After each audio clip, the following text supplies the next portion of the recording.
अरे यूएमपी नहीं चलेगा, अरे यूएमपी नहीं चलेगा। उनको जेल में रखा है। जेल में क्या, वो लोधी रोड का जो जांच पड़ताल का है वहाँ बंद करके रखा है, किसी से मिलने नहीं दे रहे हैं। शर्म आना चाहिए इन लोगों को कि ऐसे साथी को भी गिरफ्तार करके उनको कोई भी मदद पहुंचाने के लिए अधिकार दे दे। शर्म आना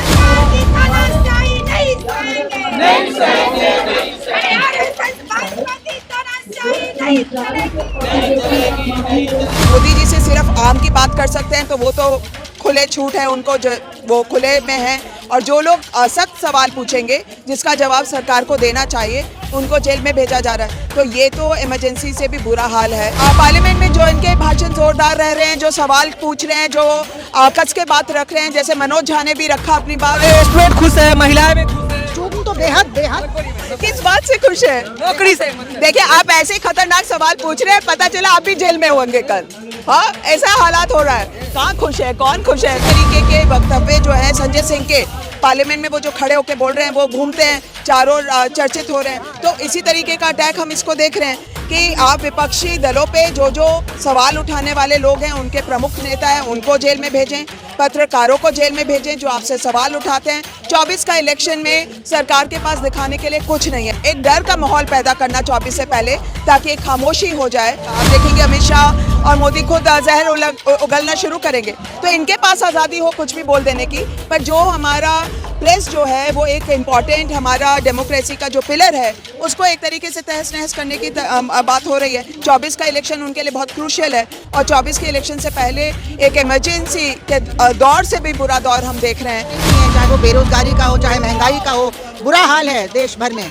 तो इस बात को छिपाने के लिए, इस बात को दबाने के लिए ऑलरेडी कई सालों में तो आपने देखा पूरा मेन स्ट्रीम मीडिया को तो गोदी मीडिया इन्होंने बना दिया जो सिर्फ इनकी वाहवाही करता है। ये सरकार कैसा खड्डा खोद रही है, तो ये खड्डा ऐसा खोद रही है कि चंद्रयान जब उतरने वाला है चांद पे, तो इनका व्हाट्सएप जो यूनिवर्सिटी है ये सबको कहते हैं मंत्र पढ़ो। भैया अगर मंत्र पढ़कर ही चंद्रयान को उतरवाना है चांद पे, तो साइंस की क्या जरूरत है? कि अदानी अंबानी अमीर होते जाएं और जो बाकी लोगों का जमीन खिसकता चला जा रहा है वो गरीब और गरीब होता जा रहा है। कॉन्ट्रैक्ट चारों ओर हो गया।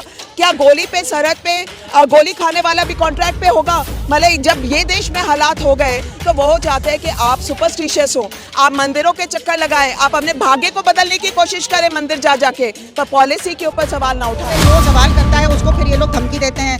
अगर दैनिक जागरण ने या ऐसे कुछ अखबारों ने असलियत लाने की कोशिश की सामने, तो उनके ऊपर अटैक हुआ। मतलब दो वक्त की रोटी नहीं मिल पा रही है लोगों को। जो आपने जीएसटी में किया और आपने डिमोनेटाइजेशन के बाद किया, कितना ज़बरदस्त प्रहार हमारी इकोनॉमी पे पड़ा। उसके बाद से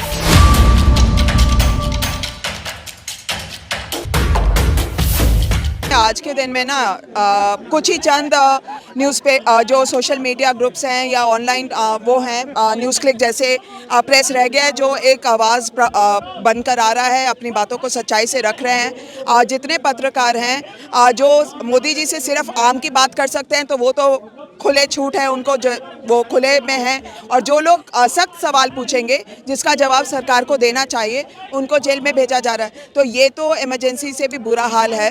आम आदमी पार्टी के सभी नेता को अरेस्ट कर लिया गया। संजय सिंह को 2 दिन पहले अरेस्ट कर लिया गया। तो क्या देखते हैं, क्या चल रहा है देश में? पार्लियामेंट में जो इनके भाषण जोरदार रह रहे हैं, जो सवाल पूछ रहे हैं, जो कस के बात रख रहे हैं, जैसे मनोज झा ने भी रखा अपनी बात। अगर उन्होंने ठाकुर का कुआं बोल दिया तो आज उनके ऊपर जिस तरीके का अटैक है, तो ये तो अटैक यही है कि एक सोशल मीडिया से ही देखिए जो किसान मूवमेंट भी हुआ, जब प्रेस ने उसका कवरेज बंद कर दिया तो सोशल मीडिया ने उनको बढ़ाया। और इसी तरीके के वक्तव्य जो है संजय सिंह के पार्लियामेंट में, वो जो खड़े होकर बोल रहे हैं, वो घूमते हैं, चारों चर्चित हो रहे हैं। तो इसी तरीके का अटैक हम इसको देख रहे हैं कि आप विपक्षी दलों पे जो सवाल उठाने वाले लोग हैं, उनके प्रमुख नेता हैं, उनको जेल में भेजें, पत्रकारों को जेल में भेजें जो आपसे सवाल उठाते हैं। 24 का इलेक्शन में सरकार के पास दिखाने के लिए कुछ नहीं है।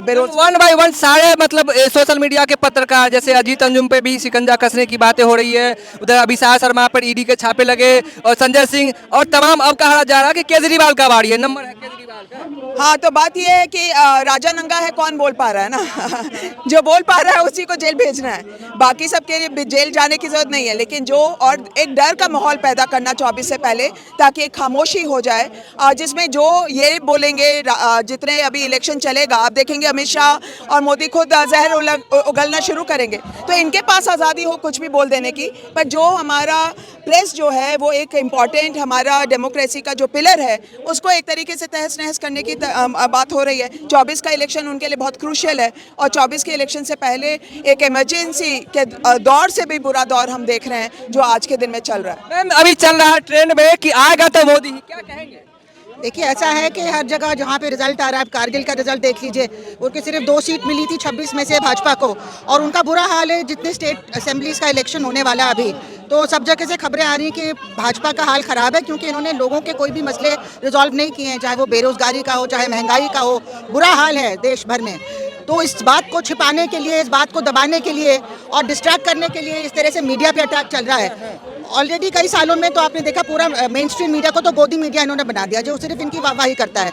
लेकिन जो थोड़ी बहुत पत्रकारिता बची थी, आज़ाद पत्रकारिता, जहाँ पे लोगों की असली प्रॉब्लम सामने आ रही थी, चाहे वो लोगों के प्रोटेस्ट थे, किसानों का प्रोटेस्ट था, एंटी सीए एक्ट का प्रोटेस्ट था और रेसलर्स का प्रोटेस्ट था, उसको ऐसे न्यूज़ चैनल कवर कर रहे थे जो लोगों के मसले हैं, तो उसको दबाने के लिए क्या। और बेरोजगारी और महंगाई सभी खत्म हो गया और विकास चल रहा है, विकास ही दिख रहा है। हाँ, तो 2 आदमी का विकास हुआ है, ये तो नहीं कह सकते कि विकास नहीं हुआ है। अदानी अंबानी का विकास हुआ है, बाकी लोग खड्डे में जा रहा है। जितना पब्लिक मनी आप प्राइवेट में कन्वर्ट कर रहे हैं, ये अपने आप को नेशनलिस्ट बोलते हैं। जिस जो सैनिक था जिसके कंधे पे रखकर ये सरकार बंदूक चलाती है, उसी सैनिक की तो इन्होंने नीचे से जमीन खींच ली अग्निवीर लाकर।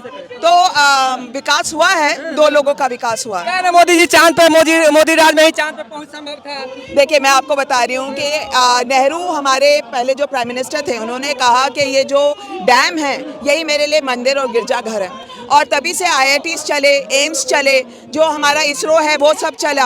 आज उसकी वजह से हम यहाँ तक पहुँचे, क्योंकि किसी भी समय साइंस में धीरे धीरे विकास होता है। आपको ये देखना है कि ये सरकार कैसा खड्डा खोद रही है, तो ये खड्डा ऐसा खोद रही है कि चंद्रयान जब उतरने वाला है चांद पे, तो इनका व्हाट्सएप जो यूनिवर्सिटी है ये सबको कहता है मंत्र पढ़ो। भैया अगर मंत्र पढ़कर ही चंद्रयान को उतरवाना है चांद पे, तो साइंस की क्या जरूरत है। या आप ये देखो कि आपने स्पिरिचुअलिटी एक डिपार्टमेंट खोल दिया एम्स में, तो आप लोगों को बिल्कुल कंफ्यूज कर दें कि साइंस क्या चीज़ है, कौन सी चीज़ सही है, कौन सी चीज़ गलत है, उसके बीच की जो रेखा है उसको हटा दें। और एक देश है जो जिसके अंदर सुपरस्टिशन, रूढ़िवादी, उसको ख़त्म करने की बजाय हमारे जो मिनिस्टर है, प्राइम मिनिस्टर ही है, वो स्टेज से लोगों को सुपरस्टिशियस बनने को कह रहा है। क्या है ना कि जब बेरोजगारी बढ़ेगी तो आपको अपने बेटे के भाग्य पे रोना चाहिए, पॉलिसी नहीं देखनी चाहिए। उस तरीके से अगर आप देखें तो किसान आंदोलन बहुत ही इंपॉर्टेंट आंदोलन था। जिस आदमी को, जिस वर्ग को हम समझते हैं कि ये पढ़ा लिखा नहीं है, उसने कह दिया कि ये जो मैं झूल रहा हूँ, मैं लटक रहा हूँ, फांसी ले रहा हूँ, ये मैं अपनी वजह से नहीं कर रहा, पॉलिसी कर रहा है। तो ये लोगों को क्या चाहते हैं कि अदानी अंबानी अमीर होते जाएं और जो बाकी लोगों का ज़मीन खिसकता चला जा रहा है वो गरीब और गरीब होता जा रहा है। कॉन्ट्रैक्ट चारों ओर हो गया। क्या गोली पे, सरहद पे गोली खाने वाला भी कॉन्ट्रैक्ट पे होगा? मतलब जब ये देश में हालात हो गए तो वो चाहते हैं कि आप सुपरस्टिशियस हो, आप मंदिरों के चक्कर लगाएं, आप अपने भाग्य को बदलने की कोशिश करें मंदिर जा जाके, पर पॉलिसी के ऊपर सवाल ना उठाएं। कहा जाता है एक टाइम था कि कोरोना काल में कि मोदी जी राम अवतार है और उन्होंने कोरोना को बहुत अच्छे से हैंडल किया, मतलब क्या मोदी जी का चल रहा है? देखिए वो आंकड़े सबके सामने हैं, सारी दुनिया भर के जो इंडिपेंडेंट एजेंसीज उन्होंने बताया कम से कम 50 लाख मौतें हुई हैं, और ये 5 लाख से कम बता रहे हैं। कोई आंकड़ों पे जो सवाल करता है उसको फिर ये लोग धमकी देते हैं। अगर दैनिक जागरण ने या ऐसे कुछ अखबारों ने असलियत लाने की कोशिश की सामने, तो उनके ऊपर अटैक हुआ। तो ये हर चीज़ में आंकड़े दबा के विपक्ष जो है विकास से घबरा चुकी है और मोदी नाम से ही घबरा रही है। तो विकास हो कहाँ रहा है? विकास आप कर कैसे रहे? इतनी बेरोजगारी है, इतनी महंगाई है, आदमी मतलब दो वक्त की रोटी नहीं मिल पा रही है लोगों को। जो आपने GST में किया और आपने डिमोनेटाइजेशन के बाद किया, कितना ज़बरदस्त प्रहार हमारी इकोनॉमी पे पड़ा, उसके बाद से कभी हमने रिकवर नहीं किया। अब चंद लोग, मुट्ठी भर लोग इतने अमीर हो जाएंगे कि वो दुनिया के सबसे अमीर लोगों में गिने जाते। वो पूंजी कहाँ से रही है? वो पूरे देश की जनता को लूट लूट के आ रही है, पूरी पब्लिक सेक्टर को खत्म करके आ रही है, सारी नौकरियां खत्म करके आ रही है। रेलवे हो या स्टूडेंट खुश है, महिलाएं भी खुश है, स्टूडेंट तो बेहद किस बात से खुश है? नौकरी से। देखिए आप ऐसे खतरनाक सवाल पूछ रहे हैं, पता चला आप भी जेल में होंगे कल। हाँ, ऐसा हालात हो रहा है। कहाँ खुश है, कौन खुश है? महिलाओं का तो हाँ, हम लोग टीचर्स हैं, यूनिवर्सिटी में तबाही मची हुई है। सारा मतलब ये कि सारे कोर्सेज को खराब कर रहे हैं, टीचर्स को निकाल रहे हैं नौकरी से, अपने गार्डर को लगा रहे हैं। और जिस तरह से कोर्स को खराब करके स्टूडेंट की पढ़ाई लिखाई खराब हो रही है और नए कोर्स लाके मतलब कहते हैं कि सेल्फ फाइनेंसिंग करो, यानी हम लोन नहीं, हम ग्रांट नहीं देंगे, आप लोन लेके करो। शिक्षा इतनी महंगी की जा रही है कि कोई आम लोग अपने बच्चों को यूनिवर्सिटीज में भेज नहीं पाएंगे। क्या तो है कि शिक्षा पाना है तो आप बैंक से लोन ले सकते हैं, बाहर में बच्चों को पढ़ा देखिए शिक्षा से लोन तो ले लेगा, पर अगर बेरोजगार रहेगा तो लोन वापस कैसे करेगा? तो एक जो संकट बढ़ता चला जा रहा है कि जमीन बेच के बच्चे को इंजीनियरिंग करवा दी, ये करवा दी, उसके बाद वो बेरोजगार है। पर मैं सीधा सीधा जो अभी नंदिता जी ने कहा, क्योंकि हम लोग टीचर हैं, नेशनल एजुकेशन पॉलिसी में ये जो स्कूल मर्जर की बात है या जिसमें लड़कियों के लिए लोन माँ बाप, तो ये तो लड़कियों को एजुकेशन से निकाल देने की बात है, क्योंकि और दोबारा दहेज प्रथा वगैरह में भेज देने की बात है, क्योंकि माँ बाप जो है वो लड़की के लिए लोन लेगा कि नहीं लेगा, ये बड़ा सवाल है। आप देखो कि हर एक आगे बढ़ने के लिए हर एक जगह एंट्रेंस एग्जाम कर दिए गए और उसकी वजह से आज दिल्ली विश्वविद्यालय में लड़कियों की संख्या पहले से डिक्रीज हो गई। मतलब ये बहुत हम लोग परेशान हैं इस बात से कि 12वीं से ग्रेजुएशन में आने वाली लड़कियों की संख्या नीचे हो गई है। तो हम तो बिल्कुल ये समाज को पीछे धकेलने वाला कांड कर रहे हैं और लोन जो है ना माँ बाप अदा नहीं कर पाएंगे अगर नौकरियां ही नहीं है।